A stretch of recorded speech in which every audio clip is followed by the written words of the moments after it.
ഞാൻ കല്യാണം കഴിക്കുന്നുണ്ടെങ്കിൽ അതൊരു സംഗീതജ്ഞനായിരിക്കും.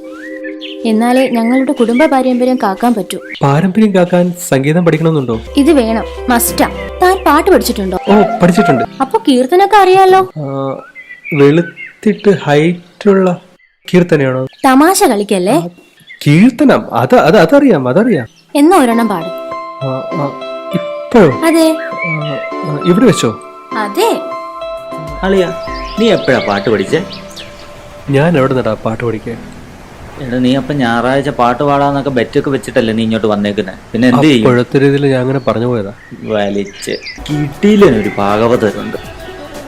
എൻ്റെ പൊന്നളിയ, അങ്ങേരു മഴയില്ലാത്ത സമയത്ത് പാട്ടുപാടി മഴ പെയ്ക്കും. ദാസേട്ടനൊക്കെ അവിടെ ഒളിച്ചു വന്നിരുന്ന് പാട്ട് പഠിച്ചുകൊണ്ട് പോന്നെന്ന നാട്ടുകാരൊക്കെ പറയുന്നു. അങ്ങേരെ പോലൊരു ഐറ്റം കേരളത്തിൽ നിന്നല്ല ഇന്ത്യ വേറെ കാണത്തില്ല. ഗുരു, അങ്ങയുടെ ഒരു സഹായം വേണം ഗുരു. ഞങ്ങള് പിച്ചക്കാരല്ല, സംഗീതത്തിന്റെ ഭിക്ഷ യാചിക്കാൻ. നിങ്ങൾക്ക് ഭാഗ്യമുണ്ട്. അതെന്താ? എന്നെ പോലെ ഇത്രയും പ്രശസ്തനായ ഒരു സംഗീതജ്ഞന്റെ ശിഷ്യനാകാൻ കഴിയുന്നത് ഒരു ഭാഗ്യം തന്നെയല്ലേ? സംഗീതം അഭ്യസിച്ചിട്ടുണ്ടോ? ഇല്ല. പാടൂ. പാട്ട് പാടുപെടും. അല്ല, പാടുപാടുപാട്. ഒരു 2 ദിവസം കൊണ്ട് എങ്ങനെയെങ്കിലും ഒന്ന് പഠിപ്പിച്ചു തരുമോ? എന്ത് വിവരക്കേടാ നിങ്ങൾ ഈ പറയണത്? അതെ, ഒരു കുടുംബം രക്ഷപ്പെടുന്ന കാര്യമാണ്. എങ്ങനെയെങ്കിലും ഞാൻ വേണ്ട വിധത്തിൽ കാണും. വേണ്ട, പഠിപ്പിച്ചുതരാം. അപ്പൊ നമുക്ക് തുടങ്ങാം.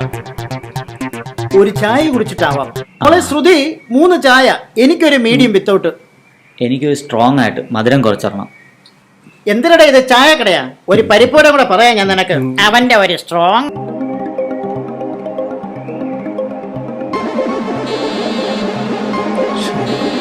നീ എന്താ ഇവിടെ? നോക്കിയാലേ അറിയൂ. അറിയാം, നല്ലതുപോലെ അറിയാം. അപ്പ ഞങ്ങൾ അങ്ങോട്ട് ഇറങ്ങട്ടെ, പിന്നെ വരാം. ഇല്ലടാ അവിടെ. മോക്കുവിനെ മനസ്സിലായവനെ? യവൻ ഈ കൊച്ചാണായി ഒരു പെണ്ണുമായിട്ട് പ്രണയത്തിലാണെന്ന്. ആ പെണ്ണ് പറയണ് സംഗീതം അറിയാവുന്ന ഒരാളെ ആ കുട്ടി കല്യാണം കഴിക്കുള്ളൂ. മനസ്സിലായ? അപ്പൊ യവന്റെ അടുത്ത് ഒരു കീർത്തനം പാടാൻ പറഞ്ഞു. യവനാണെങ്കിൽ കീർത്തനം പോയിട്ട് ഒരു മൂളിപ്പാട്ട് പോലും പാടാൻ അറിഞ്ഞൂടാ.